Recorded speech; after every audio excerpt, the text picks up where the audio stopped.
Hi everybody, welcome to Canvas tutorial. I am Orindam and today I am going to discuss about Hammond's postulate.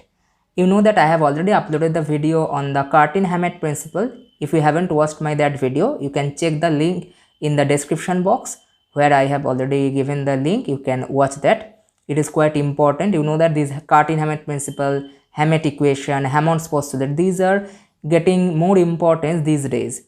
So if you follow past 2 or 3 questions from NET or GATE examination, you can find that they are just emphasizing these topics. So this is one of your special topic, you can think of that. So Hammond's postulate, you have to just get a proper idea about the Hammond's postulate. This is related to the reaction mechanism. The concept is quite simple. We are going to discuss the statement of that first.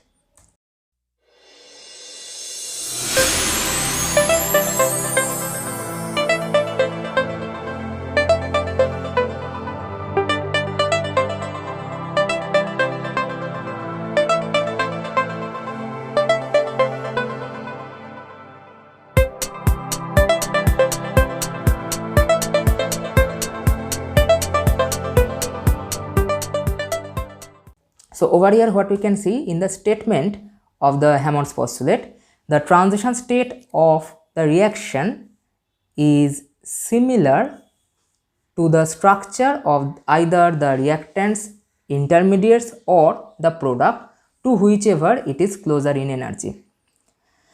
Now what is the meaning of that? We will see with the help of energy profile diagram. Suppose I am saying the energy profile diagram of exothermic reaction is like that.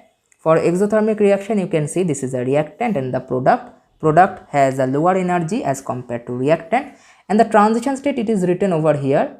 Remember that the transition state is shifted towards the reactant side. Okay, and why it is shown in this way, and this is a correct diagram which we can obtain quantitatively. If you plot the graph, it will be quantitatively look like this. So the transition state is shifted towards the reactant side. It is quite tilted over here, and you can see that the energy gap between the transition state and the reactant is lower, so it is closer to the reactant portion. So in this case, you can see the transition state will be similar structure as in the case of the reactant. So this is the case of exothermic reaction, and the endothermic reaction is just the opposite.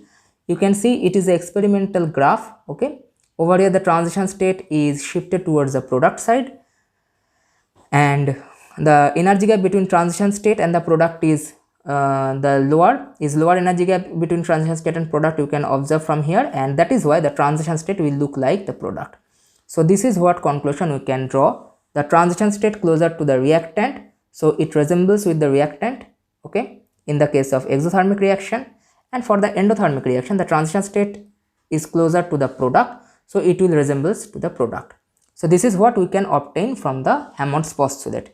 Now let's see one application, and one question was framed from this concept. In the December 2019 question of Assam set, you can get that according to Hammond's postulate, the correct statement among the following is. So you can easily see that the transition state of an endothermic reaction resembles the starting material. Now you can see that endothermic reaction TS is closer to the product, so it is not related to the starting material. Second statement states that the transition state of an exothermic reaction is resembles the product. You can see the transition state of exothermic reaction is closer to reactant, so it resembles reactant and not the product. So A and B cannot be your answer. In option C, what is given? The transition state of an endothermic reaction, that means this one, resembles the product. This is what we have already got. So this is a correct statement. Your option number C is the correct statement, which states that the transition state of an endothermic reaction, that means this one, resembles the product because it is closer to the product. So that is what we are getting. So your correct answer will be option number C. Okay, let's move on to another reaction, which is the multi-step reaction, SN1 reaction. What happens to the SN1 reaction? So SN1 reaction, you can see the first step is a rate determining step where the carbocation intermediate is produced. Now if you see, this is a common structure. First step is the carbocation intermediate. It is basically the intermediate what is producing over here, and in the second step the product, which is basically this product is forming. Second step is faster step. Now you can see that this is the two-step reaction. The energy profile diagram of the two-step reaction is over here, and you can easily say that this one is your intermediate, it is the intermediate, this is reactant, and this is your product. So in this case there are two transition states. This is the first step, transition state of the first step, and this is the transition state of the second step. It is written over here. Now you can see the activation energy of the first step is higher as compared to that of the second step. So that is why the first step is the slower step, and the first step will be the rate determining step. First step is the rate determining step, what we are getting from here. Now more importantly, what we can see that this is the highlighted portion, and it is basically saying that this is your first step, which is basically the rate determining step, which is highlighted in this case. And what is the experimental observation that we can find from here, that the SN1 reaction for the tertiary halide, okay, it has exceptionally high exothermicity. Now what is exothermicity? Exothermicity means if any reaction having higher exothermicity, that means it will emit more and more heat. So exothermic reaction actually emit heat, okay, so it will release more and more amount of heat, so exothermicity increases. So how to explain it in terms of the Hammond's postulate? In order to understand the concept, we have to look for the first step of the reaction, where you can see that this is the Rx, that means the halide. It is primary halide, secondary halide, and tertiary halide. From here in the first step, which is the rate determining step, cation is, carbocation is producing. So C dash greater than B dash greater than A dash. So this is the stability of the carbocation, what we are obtaining from here. Now just focus on the rate determining step. This is basically the rate determining step, what we are actually looking for here. And you can see that here also the transition state is closer to the intermediate, okay, so it is similar to the intermediate, or the transition state stability is governed by the carbocation stability. If carbocation is more stable, then the transition state will be more stable. So this is what we are getting. Now we will see that what we can see, just get from these three cases. Now one assumption we can take, that in the case of alkyl halide, they are of more similar energy, and that is why I am showing Rx over here. This Rx represents this 1 degree, 2 degree, and 3 degree alkyl halide. They are closer to each other, and that is why I have written it in this way. This is one kind of assumption which we can take from here. And the stability of these carbocations are different. So C dash is more stable than B, and it is even more stable than A dash. So over here you can see that this one, which is basically a tertiary carbocation, it is more stable, that is why the energy is least, and then it is a secondary carbocation, and it is 1 degree carbocation. So these are the three carbocations which I have shown over here in this plot. And if you see the peak, okay, these peaks of these plots, so these actually represent the transition states.